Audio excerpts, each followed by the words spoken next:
Good morning, everyone. So, in chapter 6, linear equations, we started exercise 6.1 yesterday, and yesterday only we have completed it. Okay, हमने कल ही 6.1 start की थी और complete कर ली थी. ठीक है.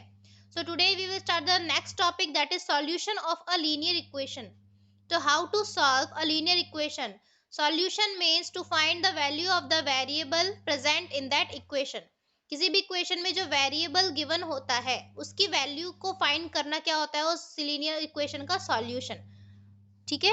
So to find the value of the variable there are three methods. First method is trial and error method. In this method we put different values of variable in the equation. Like equation is given 3x is equals to 15. So आपको क्या करना है, x जो variable इसमें present है उसकी different values रखनी है इक्वेशन में, एंड हर एक वैल्यू के लिए आपको चेक करना है कि क्या लेफ्ट साइड और राइट साइड इक्वल आ रहे हैं. ठीक है, यानी कि x की डिफरेंट वैल्यूज क्या इक्वेशन को सेटिस्फाई कर रही हैं. तो x की जिस वैल्यू के लिए, जिस पर्टिकुलर वैल्यू के लिए इक्वेशन सेटिस्फाई हो जाती है, that will be the solution of that equation. जब मैंने रूट और सॉल्यूशन वाला टॉपिक आपको बताया था उसमें भी मैंने बताया था कि वेरिएबल की जिस वैल्यू के लिए इक्वेशन सेटिस्फाई हो जाती है या उसके लेफ्ट साइड और राइट साइड आपस में इक्वल हो जाते हैं, तो वेरिएबल की वो वैल्यू उस इक्वेशन का सॉल्यूशन होती है. तो ट्रायल एंड एरर मेथड में क्या करते हैं, देखिए. वैल्यू ऑफ एक्स, मैंने 4 कॉलम्स यहाँ पे बनाए हुए हैं. फर्स्ट कॉलम में I will be writing value of x. X variable की जो डिफरेंट वैल्यूज मैं लूंगी. सेकंड कॉलम में मैं लेफ्ट हैंड साइड सॉल्व करके बताऊंगी. थर्ड कॉलम में मैंने राइट हैंड साइड की वैल्यूज ली हैं. और फोर्थ कॉलम में रिजल्ट लिखना है कि क्या वेरिएबल की वैल्यू से इक्वेशन सेटिस्फाई हो रही है या नहीं हो रही है.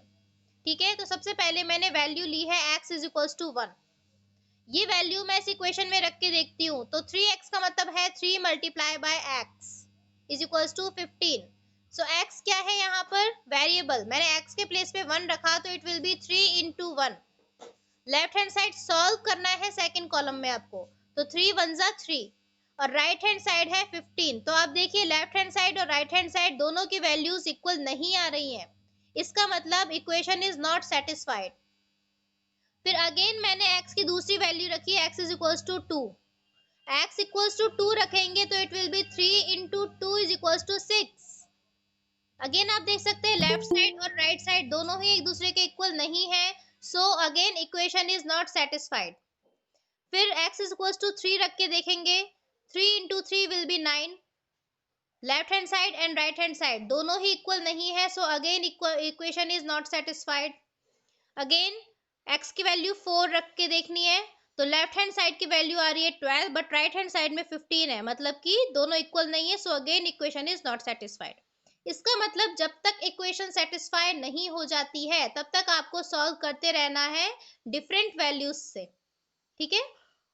अब आप देखिए x इज इक्वल्स टू 4 तक आपने देखा कि अभी तक भी इक्वेशन सेटिस्फाई नहीं हुई है, तो मैंने अगेन इसमें रख दिया x is equals to 5.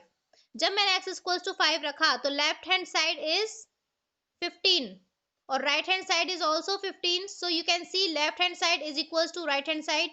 It means now equation is satisfied. दोनों साइड इक्वल आ गई है तो इक्वेशन सेटिस्फाई हो गई है.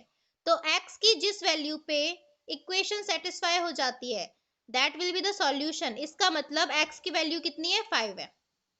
आपने क्या सॉल्यूशन निकाला इक्वेशन का, the variable of x is equals to 5. So this will be the solution of that equation. Okay, by mistake do not write here left hand side and right hand side value. ठीक है, ये दोनों values नहीं रखनी है जो आपने solve करके निकाली है. नो, आपको वेरिएबल की वैल्यू रखनी है कि वेरिएबल की क्या वैल्यू आ रही है. ठीक है. So next example is now 7y minus 2 is equals to 19. मैंने इसको ओपन करके लिख दिया क्या, 7y means 7 multiply by y. ठीक है, सिर्फ यही इसमें टर्म ओपन होगी, बाकी एज इट इज है. अब अगेन मुझे इसमें y की डिफरेंट वैल्यूज रख के देखनी है. तो पहले मैंने y की वैल्यू रखी 1, तो it will be 7 into 1 minus 2. Left hand side क्या हो जाएगा, 7 into 1 minus 2. Fine. 7 into 1 is 7 and 7 minus 2 is 5. Right hand side में लिखा हुआ है 19. You can see both are not equal, so there is an error. Not satisfied की जगह पे बेटा आप क्या लिख सकते हो, एरर भी लिख सकते हो. अंकुश, देयर इज नेटवर्क प्रॉब्लम. ठीक है, एरर का मतलब कि इक्वेशन सेटिस्फाई नहीं हो रही है, कोई मिस्टेक हो रही है, यानी कि हमने वैल्यू गलत लिखी है वेरिएबल की। ठीक, जब एरर आ गया है तो हमें दूसरी वैल्यू रख के ट्राई करना है, दूसरी वैल्यू रख के ट्रायल लेना है। तो मैंने वैल्यू रखी 2, 7 2 14 और 14 minus 2 is 12. Again there is an error. Left hand side and right hand side both are not equal to each other, so again it is an error. So मुझे वापस से ट्रायल लेना है एक अलग वैल्यू के साथ। तो अब मैंने y की वैल्यू रख दी 3 वैल्यू रखने पे देखिए क्या आएगा, 7 3 is 21 and 21 minus 2 will be 19. Here you can see left hand side and right hand side both are equal. It means equation is satisfied. दोनों साइड इक्वल आ गई है, मतलब इक्वेशन सेटिस्फाई हो गई है, अब कोई एरर नहीं है। और अगर एरर नहीं आ रही है तो आपको दोबारा ट्राई करके देखने की जरूरत नहीं है, आंसर यहाँ पे आ गया है हमारा, तो you can finish the solution hair.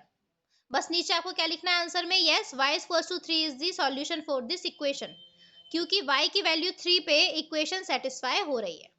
ठीक है, तो इसीलिए इसको ट्रायल एंड एरर मेथड कहते हैं। क्यों? क्योंकि हम बार बार डिफरेंट वैल्यूज से ट्राई करते हैं। कब तक ट्राई करते हैं? जब तक कि रिजल्ट में एरर आता है। जब तक रिजल्ट में एरर आता रहेगा तब तक हम नई नई वैल्यूज से ट्राई करते रहते हैं, और जब इक्वेशन सेटिस्फाई हो जाती है तो वही स्टॉप कर देते हैं हम अपना trial. That's why this method is called trial and error method. Now the next method is that method, the trial and error method is not in the use in this chapter. इस पे base आपके पास question नहीं है, लेकिन क्योंकि आपकी book में दिया हुआ है तो इसको एक्सप्लेन करना बहुत जरूरी हो जाता है, that what is trial and error method. Okay, now second method to find the value of variable is balancing method. What is balancing method? Now balancing method में क्या होगा, देखिए सबसे पहले मैं जो बैलेंस क्या होता है वो आपको समझा देती हूँ। What is balance? Okay Ankush, I said बेटा this is network problem, fine. Whenever you write the classwork, you copy the classwork from PDF I sent in the group every day. That time if you face any problem to understand anything in the classwork, you can ask me personally through the message or calling.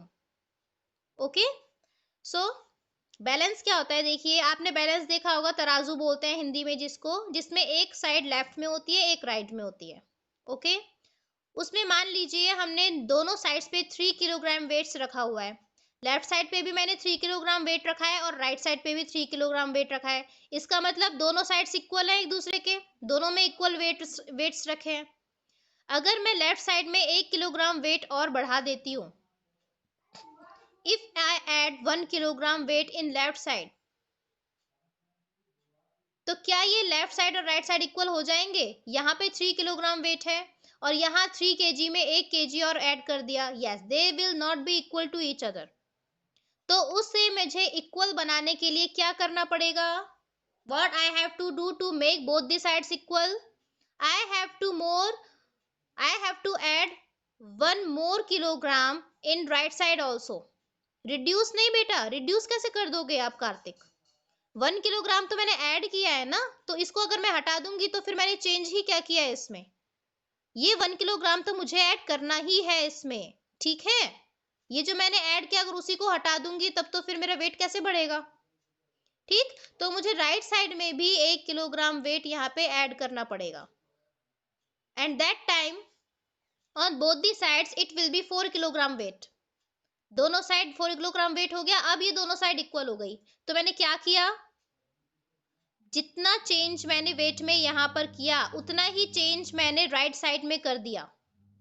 दोनों sides को equal बनाने के लिए क्या किया, जितना change मैंने left side में किया सेम चेंज मैंने राइट साइड में भी किया, दोनों साइड्स को इक्वल बनाने के लिए।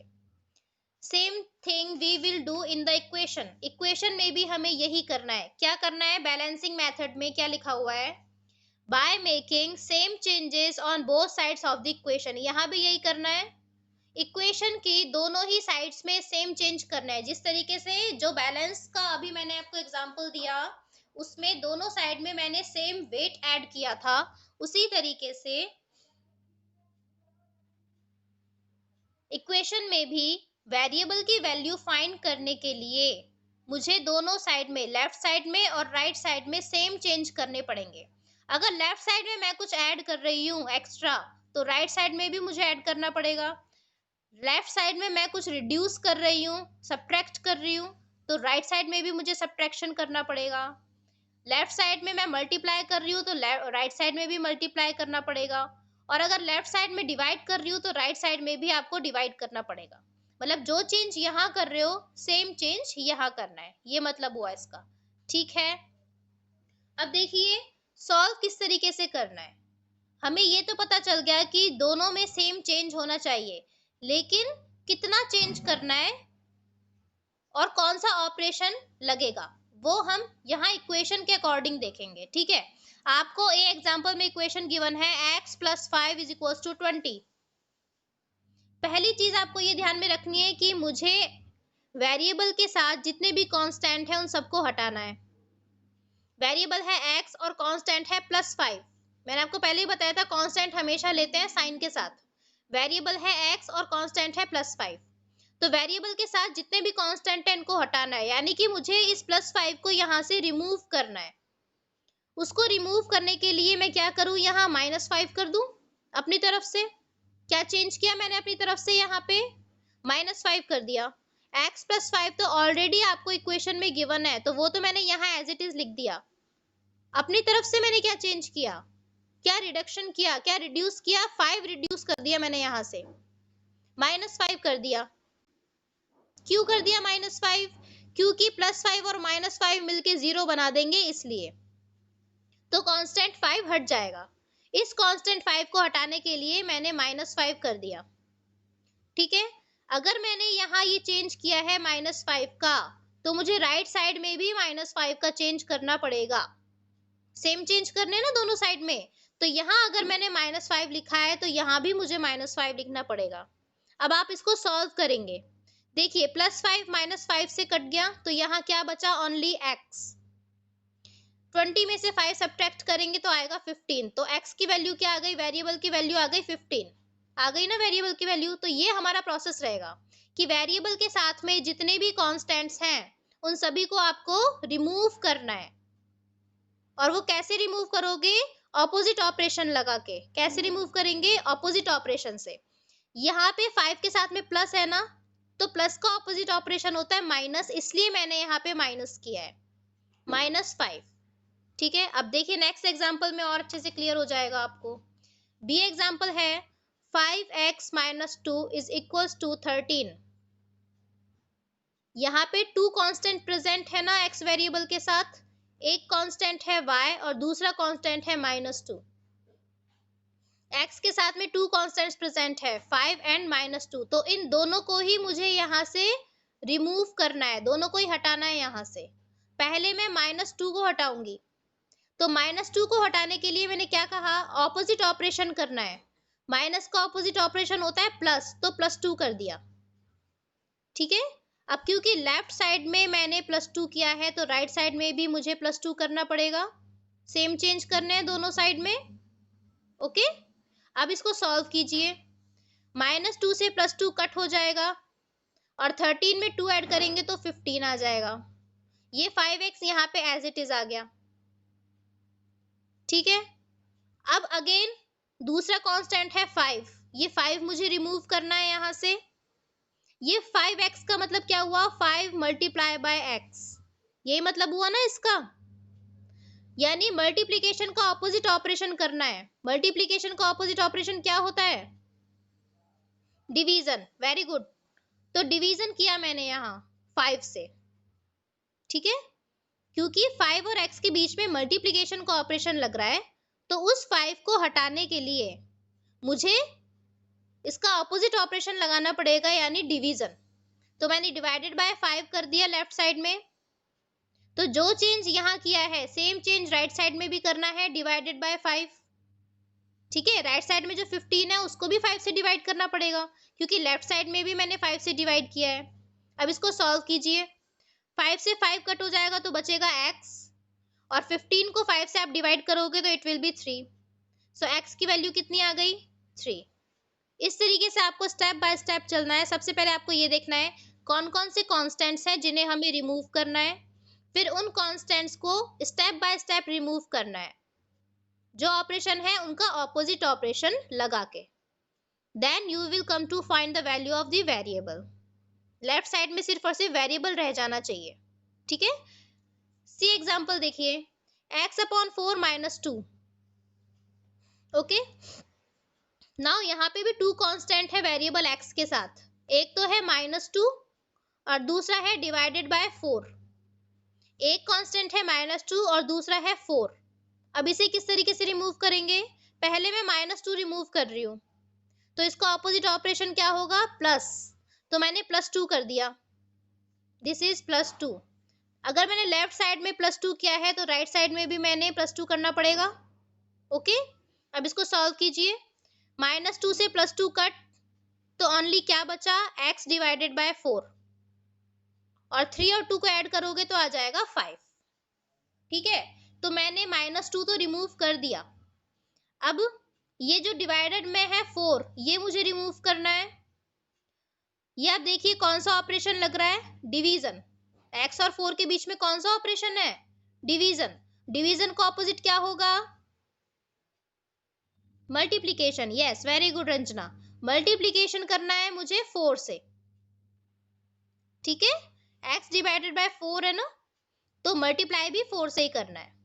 अब अगर मैं लेफ्ट साइड में 4 से मल्टीप्लाई कर रही हूँ तो राइट साइड में भी 4 से मल्टीप्लाई करना पड़ेगा। ओके, तो मैंने दोनों साइड्स को 4 से मल्टीप्लाई कर दिया, x अपॉन 4 को भी 4 से मल्टीप्लाई कर दिया, 5 को भी 4 से मल्टीप्लाई कर दिया, तो ये 4 आपस में कैंसिल आउट हो गए, क्या बचा? ओनली x, और यहाँ पे 5 4 जा 20, तो x की वैल्यू कितनी आ गई? 20। इस तरीके से आपको बैलेंसिंग में क्वेश्चन सॉल्व करना है। रिमेंबर वन थिंग, आपको बैलेंसिंग मेथड में साइड्स चेंज नहीं करनी है, do not change sides. Balancing में आपको सिर्फ और सिर्फ चेंजेस करने हैं दोनों तरफ, जो लेफ्ट हैंड साइड में है उसको सॉल्व करना है, जो राइट हैंड साइड में है उसको सॉल्व करना है। लेकिन ऐसा नहीं है कि यहाँ से कोई कांस्टेंट उठा के आपने यहाँ रख दिया या यहाँ से लेफ्ट साइड में शिफ्ट कर दिया, ये शिफ्टिंग नहीं चलेगी बैलेंसिंग में, ठीक है। तो आपको इस तरीके से बैलेंसिंग मेथड से क्वेश्चन सॉल्व करना है। ये तो हो गया बैलेंसिंग मेथड। अब थर्ड मेथड है आपका ट्रांसपोजिशन। ट्रांसपोजिशन का मीनिंग होता है बेटा, ट्रांस का मतलब होता है चेंज करना, और पोजीशन मतलब जहां पर कोई चीज है उसको वहां से हटाना, ठीक है। तो क्या करना है ट्रांसपोजिशन में? जो भी टर्म्स आपको इक्वेशन में दी हुई हैं उनकी पोजीशन आपको चेंज करने हैं। पोजीशन चेंज कैसे होगी? अगर कोई चीज लेफ्ट साइड में है तो उसको राइट साइड में शिफ्ट करना है, और अगर कोई चीज राइट साइड में है तो उसको लेफ्ट साइड में शिफ्ट करना है। इस तरीके से आपको पोजीशन चेंज करनी है। तो मैंने क्या स्टेटमेंट लिखा हुआ है देखिए, by changing the sides of terms. किस तरीके से निकालनी है वेरिएबल की वैल्यू? टर्म्स जो आपको इक्वेशन में गिवन है उनकी साइड्स चेंज करके, अगर लेफ्ट साइड से राइट साइड में शिफ्ट करना है तो वो करना है, और अगर सॉल्यूशन के लिए राइट से लेफ्ट साइड में शिफ्ट करोगे तो वो भी करना है, ठीक है। और आप जानते हो on changing the side, side change करने पे साइन ऑपोजिट हो जाते हैं ना, प्लस माइनस में चेंज हो जाता है, माइनस प्लस में, मल्टीप्लीकेशन डिवीजन में, और डिवीजन मल्टीप्लीकेशन में चेंज हो जाता है। ओके, सो देखिए मैंने आपको दो एग्जांपल दिए हैं यहाँ पे। ए पार्ट में है x + 7 = 20, x + 7 = 20। अब यहाँ देखिए अगेन, जैसे बैलेंसिंग मेथड में मैंने सारे कांस्टेंट हटा दिए थे लेफ्ट साइड में से, उसी तरीके से इस मेथड में भी आपको सारे कांस्टेंट हटाने हैं लेफ्ट साइड में से। तो मुझे ये +7 यहाँ से हटाना है, तो वहां तो मैंने क्या किया था? कुछ चेंज किया था इक्वेशन में कांस्टेंट हटाने के लिए। यहाँ पे कांस्टेंट हटाने के लिए मैं इसको राइट साइड में शिफ्ट कर दूंगी यहाँ, ठीक है, क्योंकि इसमें साइड शिफ्ट करनी है आपको। ट्रांसपोजिशन नेम से ही आपको पता चल रहा है, अलग अलग मेथड में अलग अलग प्रोसेस यूज होगा, ठीक है। तो जब मैं 7 को राइट साइड में शिफ्ट करूंगी तो ये प्लस साइन किस में चेंज हो जाएगा? माइनस साइन में। प्लस साइन किस में चेंज हो गया? माइनस में। तो ये 7 यहाँ आके -7 हो जाएगा, और यहाँ पे सिर्फ क्या रह जाएगा? x। तो x की वैल्यू क्या हो जाएगी? 20 - 7 दैट इज 13। तो 13 x की वैल्यू आ गई। ओके, ये वही मेथड है जो till now you are using. आप आज तक जो मेथड यूज करते आ रहे हो ना साइड शिफ्ट करने का, वो मेथड है ये transposition. Okay, now B example देखो, 15x + 5, इसमें भी मुझे 15 और 5 दोनों ही कांस्टेंट रिमूव करने हैं यहाँ से। तो पहले मैं 5 को रिमूव करूंगी, 5 को रिमूव करने के लिए उसे मैं राइट साइड में शिफ्ट करूंगी, तो ये 15x तो यहाँ एज इट इज आ जाएगा। ओके, ये 5 मैंने यहाँ शिफ्ट किया तो प्लस साइन माइनस साइन में चेंज हो जाएगा, so it will be 20 - 5। Good, then 20 में से 5 सब्ट्रैक्ट किया तो 15, और ये 15x एज इट इज। अब मुझे ये 15 यहाँ से रिमूव करना है, दूसरा कांस्टेंट, तो आप देख सकते हैं 15x का मतलब होगा 15 × x। अगर मुझे ये 15 यहाँ से रिमूव करना है तो मुझे इसे दूसरी साइड में शिफ्ट करना पड़ेगा 15 को। ये मल्टीप्लिकेशन है और आप जानते हैं मल्टीप्लिकेशन डिवीजन में चेंज हो जाता है, तो ये डिवीजन में चला जाएगा 15। ये 15 यहाँ x से मल्टीप्लाई में है, दूसरी साइड में जाके ये डिवीजन में चेंज हो जाएगा। ठीक है, तो ये 15 से डिवाइड होगा, तो 15/15 विल बी 1। तो वैल्यू क्या आ गई x की? 1। इस तरीके से आपको वेरिएबल की वैल्यू फाइंड करनी है। तो सभी कांस्टेंट हटाने हैं लेफ्ट साइड में से, अगर राइट साइड में दिए हुए हैं तो वहां से भी हटाने हैं। ठीक है, और बैलेंसिंग मेथड में हमने दोनों तरफ इक्वल चेंजेस किए थे, यहाँ पे हम साइड शिफ्ट करेंगे। दोनों मेथड्स अलग अलग है, ठीक है, तो मिक्स मत करना दोनों मेथड्स को। Okay, so this was your classwork for today, and your homework for today is, beta I will make it explain at the end of the class. Okay, आपका आज का होमवर्क है exercise 6.1 question number 3 A and C part, and page number है 115। This is today's homework 23 of December. Question number 3 में 2 ही parts रह गए थे हमारे A and C, तो वो आपको आज के होमवर्क में करने हैं। Okay, thank you.